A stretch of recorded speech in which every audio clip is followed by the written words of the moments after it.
حلم منير الحدادي في حمل قميص أسود الأطلس لأول مرة في مسيرته تأجل حتى إشعار آخر قد يكون أو لا يكون. فبعدما انضم إلى معسكر الأسود المقام حاليا بالمركز الرياضي محمد السادس بالمعمورة بمدينة سالة استعدادا لوديتي السنغال والكونغو الديمقراطية، وبعد الترحيب الكبير من الجماهير المغربية ولاعبي المنتخب وأيضا من المدرب البوسني وحيد ليلوزيتش الذي اعتبر أن إشبيلية سيملك قاعدة جماهيرية عريضة بعدما فضل منير حمل ألوان بلده الأم، تفاجأ الجميع بعدم تأهيل الفيفا مهاجم إشبيلية للمشاركة إلى جانب زميليه في الفريق الأندلسي يوسف النصيري وياسين بونو. منير الذي سبق له حمل ألوان لاروخا في مباراة واحدة فقط أمام مقدونيا قبل 6 سنوات لا يكون بمقدوره المشاركة بألوان المنتخب المغربي ما لم يتوصل الاتحاد المغربي لكرة القدم بترخيص رسمي من الفيفا يسمح لمنير بذلك، حتى وإن كان قد استفاد من التحيين الذي طرأ مؤخرا على قانون اللاعبين متعددي الجنسيات. إنني سعيد جدا بالتواجد هنا بعد وقت طويل من الصراع من أجل الالتحاق بالمنتخب المغربي.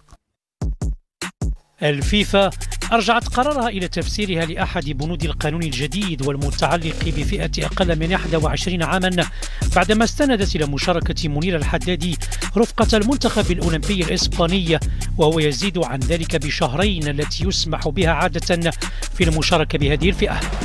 الاتحاد المغربي أكد في بيان رسمي أنه بعد مشاورات مع الفيفا تقرر اللجوء إلى محكمة التحكيم الرياضية لاستئناف القرار على أمل النجاح في تثبيت مقترح سبق وأن اقترحه الاتحاد على الجمعية العامة للفيفا ونجحت في إقناعها بتعيين قانون اللاعبين متعددي الجنسيات، والهدف كان ضم منير الحدادي إلى أسود الأطلس. يبقى مصير حلم منير في اللعب بألوان المنتخب المغربي معلقا حتى صدور قرار من لوزان السويسرية. Mais ces derniers tests, ces 2 matchs amicaux contre la très belle équipe de Sénégal et République démocratique Congo, surtout Sénégal qui aujourd'hui considère comme la meilleure équipe d'Afrique. Et pour nous, c'est un challenge très intéressant. C'est une nouvelle groupe, presque une nouvelle équipe qui va recommencer une aventure sportive, j'espère, humaine jusqu'au bout. Et j'exige les 2 victoires. Ça ne sera pas facile, mais j'exige 2 bons résultats, ça veut dire 2 victoires.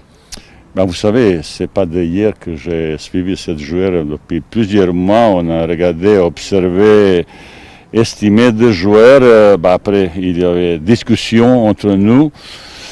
Il voulait rejoindre l'équipe de Maroc et je suis très intéressé, comme curieux, qu'est-ce qu'il va amener ce nouveau joueur.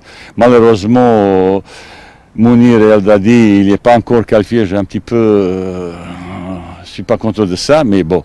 Après les Sami Maé et Barkouk, j'attends beaucoup de choses. Il y a encore quelques nouveaux joueurs qui peut nous apporter quelque chose. Je veux faire un bon challenge, un petit peu plus pression sur, entre guillemets, sur le joueur qu'ils ont compté comme titulaire pour faire un petit peu plus de concurrence. Et à peu de temps, on a créé une très belle ambiance, malgré une situation très compliquée, très complexe. C'est pas facile, tout ça, y travailler, organiser, tout ça. Malheureusement, il y a des blessés. Il y a de nouveaux cas, chaque jour ça nous perturbe. Il y a un petit peu, parce que je passais quelques tests pour voir dans quel état les joueurs sont venus. Tout le monde n'est pas en pleine forme, surtout physiquement. Ça veut dire c'est encore, il y aura d'âge, j'espère jusqu'à novembre. J'ai eu beaucoup de discussions individuelles avec certains joueurs que je demande qu'ils font effort nécessaire pour arriver, s'ils sont sélectionnés en novembre, dans un meilleur état. Je pense qu'on connaît bien l'équipe sénégalaise. Aujourd'hui, on a parlé de cette équipe, on a bien analysé. Et ils ont quelques absents aussi de marque, mais c'est une très belle équipe avec une individualité qui joue dans un plus grand club d'Europe. S'il est classé premier en Afrique, il ne faut pas d'autres superlatif pour parler de cette équipe, cette très belle équipe et expérience qui joue depuis certains moments ensemble, ça veut dire sur le plan automatisme, sur le plan tactiquement, ils se connaissent beaucoup mieux que comme nous, on est encore dans la préparation. Mais il faut attendre un très bel match et on va faire tout pour faire un bon match et surtout gagner. Combiné, j'essaie un petit peu de donner possibilité aussi. J'ai vu autrement certaines choses intéressantes chez Nouveau qui apportent. Aujourd'hui, il est arrivé encore un joueur, Achraf Lazar, parce qu'on a sur le plan arrière, on est un petit peu aux difficultés. Vous savez, l'équipe, déjà Ajax, il a interdit ce joueur et je ne suis pas content de ce traitement de ça. Autrement, oui, je parlais pas à Garde aussi qu'il est venu blessure avec une grave blessure, il ne s'entraîne pas.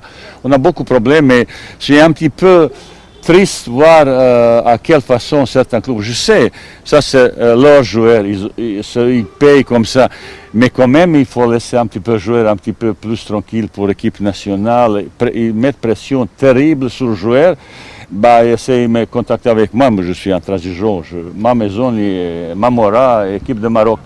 Je fais tout pour avoir un meilleur joueur, personne ne peut pas me faire pression pour faire quelque chose, qui que ce soit. Mais les joueurs, ils ont pu perturber à quelle façon certains clubs ils mettent pression sur le joueur, ils menacent. Ils menacent. Et c'est sportivement, c'est inacceptable et manque de respect vis-à-vis des joueurs qui ont envie de venir pour défendre le maillot de son pays.